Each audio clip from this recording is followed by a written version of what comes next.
नमस्कार सबैजनालाई त्रिलोकाचार्य च्यानलमा हार्दिक स्वागत छ। आज म यो माध्यमिक शिक्षा परिषद नेशनल एक्जामिनेसन बोर्डले 2076 मा नयाँ करिकुलम कक्षा 11 र 12 को लागि नयाँ करिकुलम लागू गरेको छ। त्यसमा के परिवर्तन गरेको छ भनेर चाहिँ भन्न गइरहेको छु, केही जानकारी गराउन खोजिरहेको छु। यहाँलाई जानकारी गराउन पाउँदा म धेरै खुसी छु र यही आवाजमा यही पाठ्यक्रम अनुसार म बिस्तारै क्लासहरू पनि बनाउँदै जानेछु। त्यसकारणले यस्तै क्लासहरू हेरेर केही सिक्नको लागि यहाँहरूले यो च्यानललाई अझै पनि सब्स्क्राइब गर्नु भएको छैन भने च्यानललाई सब्स्क्राइब गर्नु अनुरोध छ र अगाडि बढौँ। हामी आजको यो पाठ्यक्रम अन्तर्गत आज हामी कक्षा 11 र 12 को अकाउन्ट्स विषय, लेखा विषयको पाठ्यक्रम हेर्न गइरहेका छौं।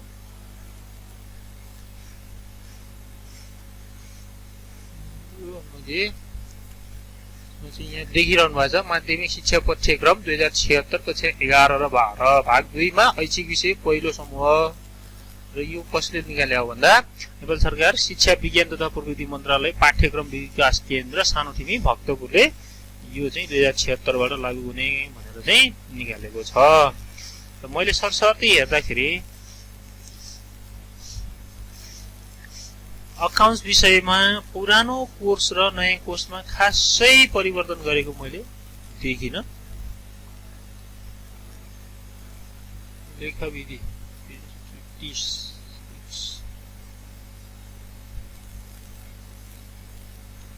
यहाँ चाहिँ नि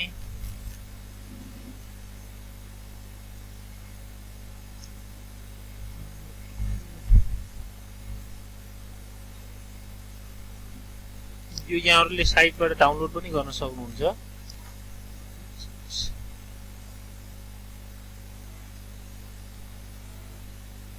पाठ्यक्रम विकास केन्द्रको साइटमा गएर पनि डाउनलोड गरेर हेर्न सक्नुहुन्छ यहाँहरूले।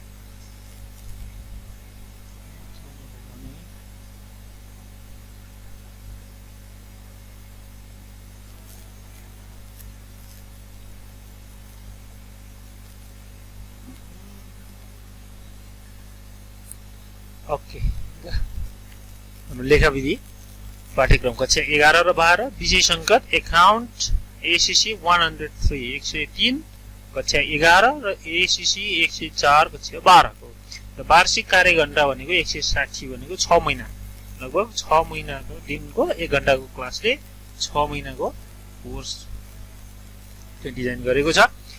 यसमा चाहिँ हाम्रो परिचयमा के भनिरहेछ भन्दाखेरि लेखाको सिद्धान्तलाई सैद्धान्तिक ज्ञानलाई व्यावहारिक बनाउँदै लैजाने, यस विषयको सिकाइलाई रोजगारमूलक बनाउने तथा व्यवसायको लेखाङ्कन पद्धतिमा आधुनिक प्रविधि र पद्धतिलाई प्रयोगमा ल्याउने उद्देश्यका साथ कक्षा 11 र 12 को लेखा विधि विषयको पाठ्यक्रम विकास गरिएको हो भनेको हामीलाई चाहिँ के गर्नु त कम्प्युटराइज्ड इन्भाइरोमेन्टमा एकाउन्टिङ विधिहरू पनि गराउने, विभिन्न चाहिँ टेक्नोलोजीहरू प्रयोग गराउने र उनीहरूलाई चाहिँ व्यावहारिक ज्ञान दिएर चाहिँ जागिरमूलक पेशामूलक चाहिँ गराउने भनेर भनेको छ। भने यसमा चाहिँ तहगत सक्षमतामा के छ त भन्दा 11 र 12 को अध्ययन गरिसके पछाडि, यो लेखा विषय अध्ययन गरिसके पछाडि विद्यार्थीहरूले के जान्दछन् त भन्दाखेरि लेखापालनको अर्थ भनेको यो के त बुककिपिङ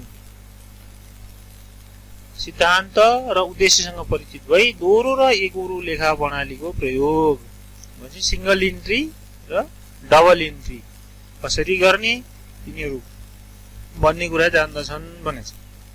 आर्थिक कारोबारहरूको प्रारम्भिक खाता primary books of entry, financial ट्रान्ज्याक्सनको प्राइमरी बुक्स अफ इन्ट्री, त्यसलाई हामी के भन्छौँ त जर्नल इन्ट्री भन्छौँ। अभिलेखनका लागि स्थिर सम्पत्तिको ह्रासकट्टी र खाताको तयारी र प्रयोग कसरी गर्ने भन्ने कुरो पनि जान्दछन्। ह्रासकट्टी एकलौटी ह्रासकट्टी गर्नु पर्यो, डेप्रिसिएसन निकाल्न जान्ने भयो। एकलौटी भनेको single person one main company, त्यसलाई हामी सोल प्रोप्राइटरशिप भन्छौँ। पार्टनरशिप साझेदारी भइहाल्यो र गैर नाफामूलक संगठनहरू भनेको नन प्रफिट अर्गनाइजेसनहरू र अन्य प्रकारका फर्मको लेखा अभिलेख र वित्तीय विवरण तयारी र प्रस्तुति गर्न जाने भयो भनेको। यसले के भन्ने भयो त भन्दा सबै प्रकारको चाहिँ कम्पनीहरूको फाइनान्शियल स्टेटमेन्ट वित्तीय विवरण फाइनान्शियल स्टेटमेन्टहरू बनाउन र प्रेजेन्टेसन गर्न जान्दछन्। सरकारी आर्थिक कारोबारहरूको गोसवारा भाउचर जर्नल गभर्नमेन्ट एकाउन्टिङको जर्नल बनाउन सिक्ने भयो, गोसवारा भाउचर बनाउनु भयो। बैंक नगदी खाता बैंक क्यासको खर्चको फाँटबार स्टेटमेन्ट अफ एक्सपेन्डिचर र बजेट हिसाब बजेट सिट तयारी र उपयोग गर्न जान्नुभयो। एकल खाता कोष प्रणालीका उद्देश्य र विशेषताहरूको बोध यी कुराहरू यहाँ लेख्न सक्नुहुनेछ। र म चाहिँ आज के भन्न गइरहेको छु भन्दा यहाँ कक्षा 11 को अब हाम्रो सिलेबसमा भित्र हामीले के पढ्ने त भन्ने कुरा भन्दैछु। कक्षा 11 लेखा अभिलेखन तथा लेखा विधिको अवधारणा भनेको book keeping and accounting concept भनौँ पहिलो च्याप्टरमा। र यसमा चाहिँ के जान्ने भयो त हामीले भन्दा व्हाट इज बुक किपिङ र व्हाट इज एकाउन्टिङ भन्ने कुरा जान्ने भयो। त्यो पढ्नु पर्ने कुराहरू व्हाट इज बुक किपिङ र व्हाट इज एकाउन्टिङ। लेखा बुक किपिङ र एकाउन्टिङको डिफरेन्सेस के हो, लेखा विधिको सर्वमान्य सिद्धान्तको पहिचान तथा व्याख्या गर्न। पछाडि के भयो त हाम्रो यहाँ what is the process of accounting and the fundamental principles of accounting going concern accrual GCA going concern consistency र एक्युरल बेसिस नीति हो त हाम्रो फन्डामेन्टल एकाउन्टिङ एजुम्सन। नेपाल लेखामान र नेपाल वित्तीय प्रतिवेदन मान पहिचान गर्न भनेको नेपालको accounting standard Nepal accounting standard र Nepal financial reporting framework Nepal वित्तीय प्रतिवेदन मान तिनीहरूको बारेमा जान्ने कुरा हो। सामान्य जानकारी मात्र दिने हो। यसबाट लेखा विधिका आधारभूत शब्दावलीहरूको व्याख्या गर्न, the basic terminologies of accounting process तिनीहरूलाई डेफिनेसन दिन जान्ने हो। त्यस पछाडि हाम्रो दोहोरो लेखा अभिलेखन प्रणाली तथा लेखाको आधारहरूको व्याख्या गर्न भनेको डबल इन्ट्री भनेको के हो र त्यसलाई हामीले कुन आधारमा चाहिँ गर्छौं भन्ने कुरो पनि पढ्नुपर्ने रहेछ। र लेखा एकाउन्टिङ इक्वेसन लेखा समीकरण भने एकाउन्टिङ इक्वेसन बनाउनु भयो। दोस्रोमा छ हामी 1 कारोबारहरूको अभिलेखन भनेको हामीले यहाँ जर्नल जान्दछौँ। डेबिट र क्रेडिटको नियमहरू बताउँ, rules for debit and credit for 3 different types of accounts. Generally म दुईटा भन्छु, रियल एकाउन्ट्स र पर्सनल एकाउन्ट्स र इम्पर्सनल एकाउन्ट्स। इम्पर्सनल एकाउन्ट्स भित्र रियल एकाउन्ट र नोमिनल एकाउन्ट।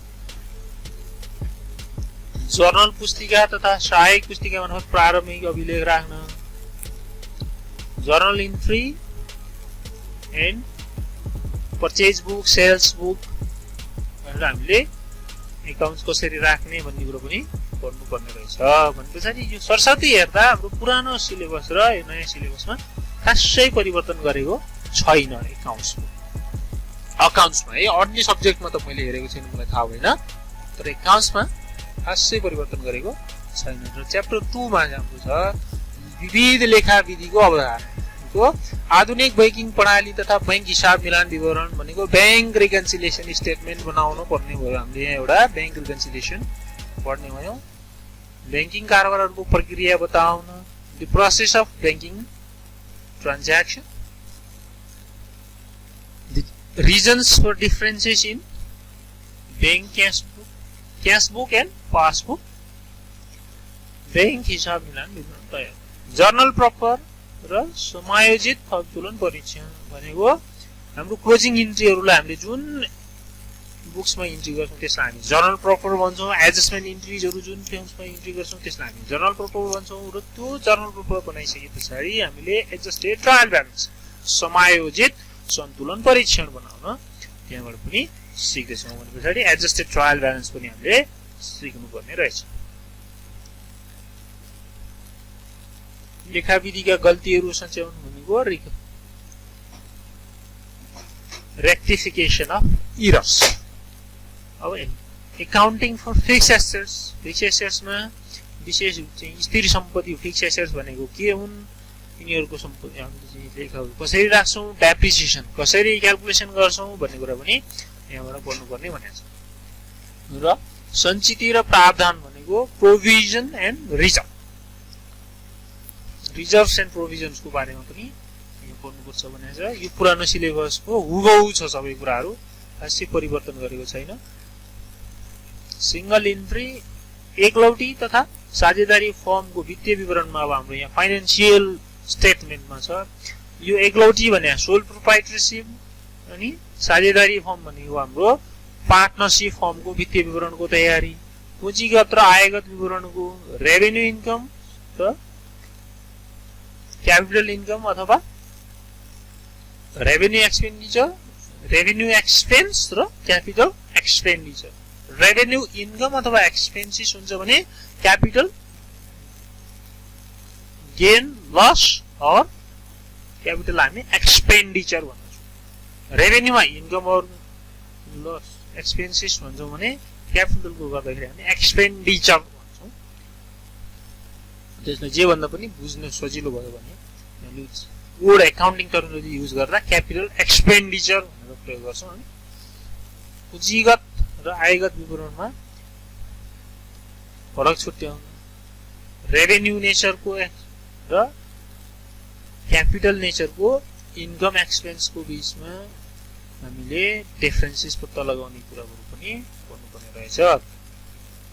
त्यस पछाडि हाम्रो छ अर्को नन प्रफिट अर्गनाइजेसनको लेखाविधि।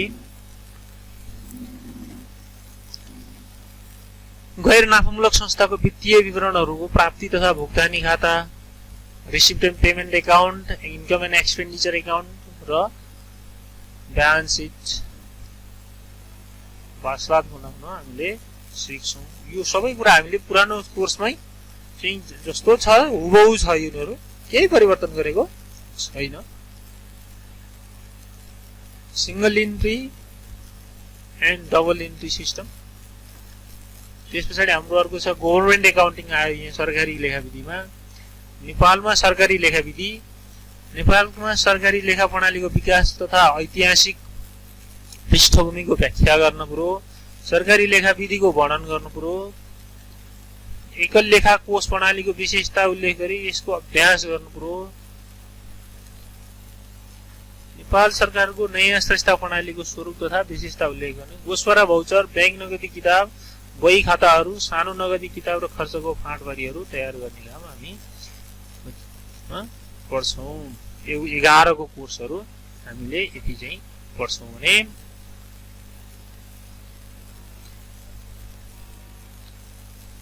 कक्षा 12 मा गइसके पछाडि कम्पनी लेखाविधि भनेको कम्पनी एकाउन्ट्समा हाम्रो पहिला कम्पनी भनेको के हो, कर्पोरेट अवधारणा के हो, कम्पनी के हुन्, कस्ता प्रकारका कम्पनीहरू हुन्छन्, तिनीहरूले वित्तीय चाहिँ सङ्कलन कहाँबाट गर्छन् भन्ने कुरा हुन्छ भने शेयरको लेखाविधि।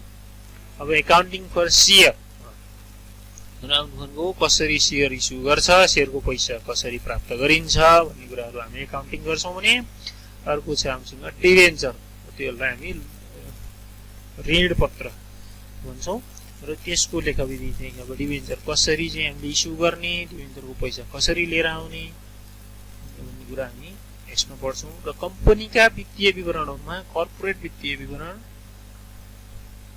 विवरण financial statement of the company त्यसमा आयो।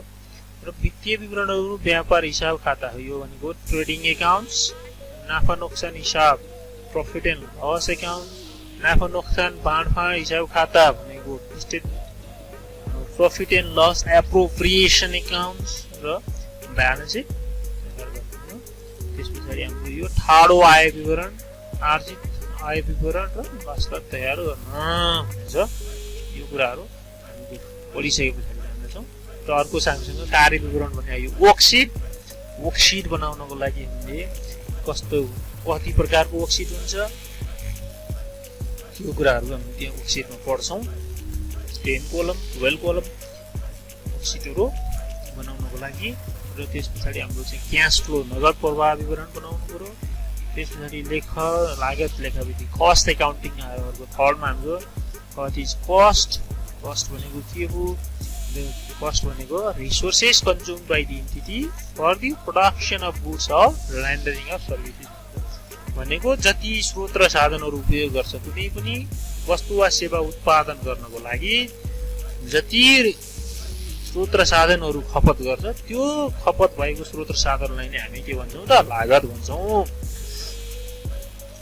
त्यस पछाडि यसको उद्देश्य महत्त्व र सीमा थ्योरीमा भयो। थ्योरी सोध्छ। र त्यस पछाडि हाम्रो आयो मटेरियल सामग्री र सामग्री नियन्त्रण लेखाविधि मटेरियल्स एन्ड मटेरियल एकाउन्टिङ। त्यहाँबाट भण्डार खाता तयार गर्ने कुरो छ। सबै कुराहरू हाम्रो पुरानै कोर्स अनुसार छ। यसमा चाहिँ केही परिवर्तन गरेको मैले देखिनँ। त्यस पछाडि लागत हिसाब मिलान विवरण भनेको कस्ट प्रफिट रिकन्सिलिएसन स्टेटमेन्ट भन्छ यसलाई। हाम्रो प्रफिट कहिले हुन्छ भन्दा एकाउन्टिङ कस्ट एकाउन्टिङ अनुसार आउने प्रफिट र फाइनान्सियल एकाउन्टिङ अन्तर्गत आउने प्रफिट डिफरेन्सेस आउँछ। त्यो डिफरेन्सेस के कारणले आयो भनेर पत्ता लगाउने काम हामी प्रफिट रिकन्सिलिएसन स्टेटमेन्ट भन्छौँ अथवा लागत हिसाब मिलान विवरण र छन्। त्यस पछाडि हाम्रो छ कम्प्युटर लेखाविधिमा कम्प्युटरको प्रयोग भयो। अब यो चाहिँ नि कम्प्युटरलाई कसरी युज गर्ने सफ्टवेयर के हो भनेर यो थ्योरीहरू यो एउटा चाहिँ नयाँ थप गरेको छ है। पुरानो कोर्समा भन्दा अहिले आएर यहाँ एउटा यो लेखाविधिमा कम्प्युटरको प्रयोग के कम्प्युटर भन्ने के हो यिनीहरू कम्प्युटरलाई कसरी प्रयोग गर्न सकिन्छ सफ्टवेयरको प्रणालीमा कसरी राख्न सकिन्छ भन्ने कुरा चाहिँ यो एउटा आएर लास्टमा यो चाहिँ थपेको मैले भेटाएँ। अरू पुरानै छ।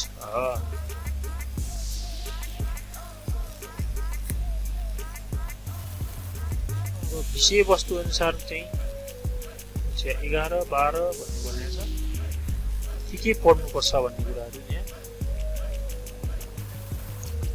दिएको छ हामीलाई।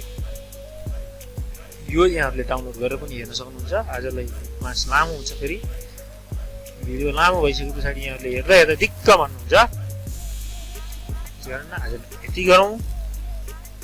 म बिस्तारै क्लास लिँदै जानेछु। त्यसकारणले यस्तै प्रकारको जानकारीमूलक भिडियोहरू प्राप्त गर्नको लागि च्यानल सब्स्क्राइब गर्न नबिर्सनुहोला। यहाँहरूको जय होस्। धन्यवाद। स्वस्थ रहनुहोस्, मस्त रहनुहोस्। धन्यवाद।